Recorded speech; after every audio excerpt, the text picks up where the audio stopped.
France Inter. Laetitia Gaillet. Le 5-7. À 6h20, bonjour Fabrice Eppelboin. Bonjour. Fabrice Eppelboin, vous êtes enseignant à Sciences Po, entrepreneur et spécialiste des réseaux sociaux. Le Sénat lance mercredi une commission d'enquête qui aura pour mission de regarder l'utilisation de TikTok, le réseau social chinois, son exploitation des données, sa stratégie d'influence. Alors Bruxelles qui interdit TikTok à son personnel, le Canada qui lance une enquête, les États-Unis qui l'interdisent au Sénat et à la Chambre des représentants, l'Inde qui l'interdit carrément dans son pays et maintenant donc la France, le Sénat. Comment on explique, Fabrice Eppelboin, que TikTok soit l'objet d'une telle surveillance, une telle inquiétude là, maintenant ? Avant tout parce qu'on a quand même beaucoup d'expérience sur ce genre d'outils qui se met sur nos téléphones portables et parce qu'il y a une vraie menace, en l'occurrence la Chine, à qui en installant TikTok, on offre un accès à toutes les données qui sont sur ces téléphones portables et ça, c'est un réel danger. Mais qu'est-ce qu'on reproche exactement à TikTok ? Ce qu'on reprocherait concrètement, c'est que quand vous installez un logiciel sur votre téléphone portable, vous lui donnez la plupart du temps, sur la plupart des téléphones, un accès quasi infini à l'ensemble des données que vous pourriez voir passer sur votre téléphone, et vous lui donnez aussi la possibilité d'utiliser des failles de sécurité qui sont sur ces téléphones. L'affaire Pegasus nous l'a montré, et tout ça, la Chine pourrait l'instrumentaliser et le retourner contre nous. Et quand on dit récupérer des données, là j'entends que vous me dites on récupère plein de choses sur le portable, mais de quel type de données exactement on parle ? Alors, en l'occurrence, on parle de bien plus que ce que vous donnez déjà à Facebook. On parle d'une véritable faille de sécurité qui pourrait être instrumentalisée par la Chine pour aller récupérer vos données d'échange avec vos collègues si vous êtes à la Commission européenne ou des données qui relèvent de la vie politique française si vous êtes sénateur. Donc, ça veut dire quoi exactement ? Des mails, des échanges, quoi, des SMS ? Tout, absolument tout, exactement la même chose que ce que des logiciels comme Pegasus ont été récupérés sur le téléphone du président de la République, par exemple. Vous pourriez tout à fait, à travers une faille de sécurité, offrir à n'importe quelle application, et donc évidemment à une application chinoise, l'ensemble des données professionnelles qui vous concernent, l'ensemble des données personnelles qui vous concernent, absolument tout ce qui passe par votre téléphone portable. Alors, Fabrice Eppelboin, TikTok, c'est 1 milliard d'utilisateurs dans le monde. Pour moi, c'est un réseau social qui s'adresse surtout à des jeunes, avec des vidéos. En quoi cette collecte de données est dangereuse pour ces utilisateurs ? On a d'autres réseaux sociaux, Instagram et autres. Alors c'est la même problématique pour l'ensemble des réseaux sociaux, sauf que ce n'est pas la même menace. Pour les autres réseaux sociaux, la menace, ce sont les États-Unis.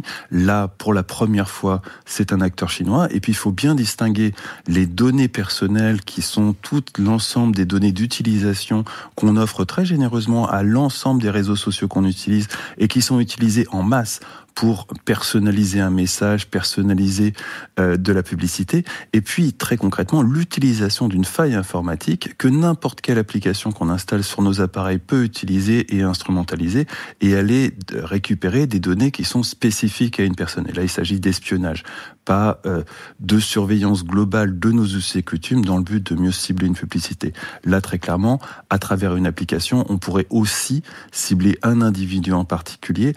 Tout ça va bien au-delà de l'espionnage traditionnel auquel finalement on a fini par s'habituer, qui consiste à regarder tous nos us et coutumes de façon à mieux nous identifier en tant que consommateurs. Là, il s'agit très clairement d'un ciblage individuel sur une personne particulière qui utilise une faille de sécurité du téléphone. Mais par exemple, quand on dit ça s'adresse effectivement en TikTok aux jeunes, ce type d'espionnage peut aussi s'adresser à la personne adulte qu'on sera demain ? Ah, tout à fait. On peut tout à fait faire des profils, mais là on parle de profils publicitaires à usage commercial qui pourraient tout à fait se retourner à des usages politiques, mais là ça s'adresse plutôt au grand public. Et si j'ai ciblé votre individualité en tant qu'enfant, je peux tout à fait continuer à la suivre en tant qu'adulte et apprendre plus sur l'adulte que vous êtes à partir des traces que vous avez laissées enfant. Fabrice Eppelboin, c'est une bonne chose par exemple que le Sénat en France se penche sur cette question ?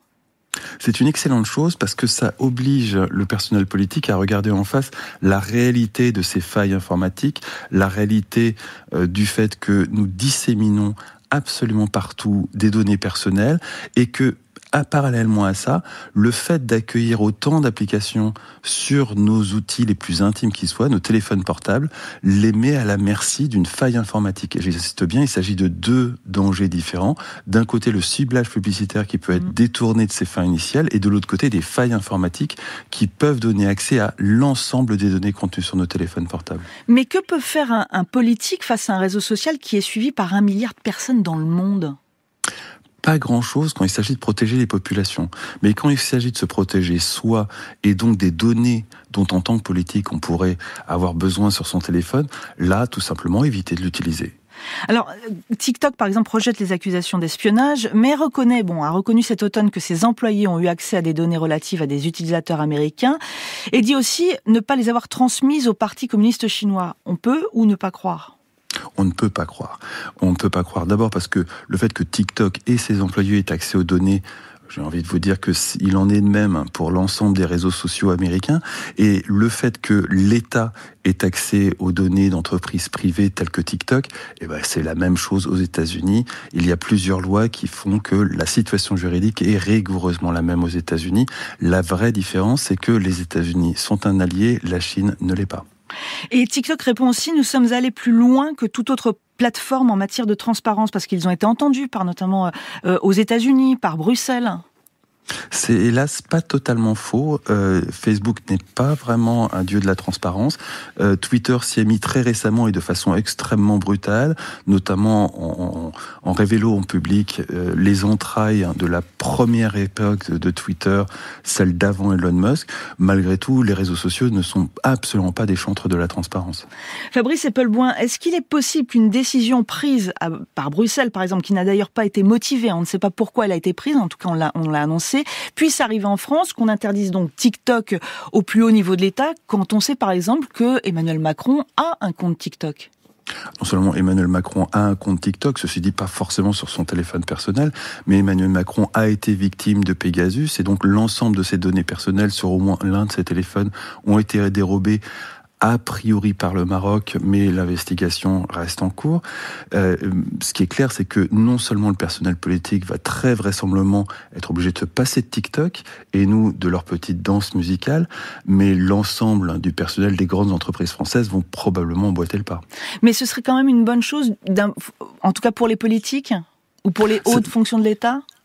Si ça peut les aider à réfléchir à la problématique de la sécurité informatique et à la problématique des données personnelles, je pense que c'est une excellente chose. Pour aller où ? Pour aller vers une prise de conscience de la réalité informatique dans laquelle ils naviguent au quotidien, et qui n'est pas quelque chose dont ils sont pleinement conscients aujourd'hui. Merci beaucoup Fabrice Eppelboin, enseignant à Sciences Po, entrepreneur et spécialiste des réseaux sociaux. Vous étiez l'invité du 5-7.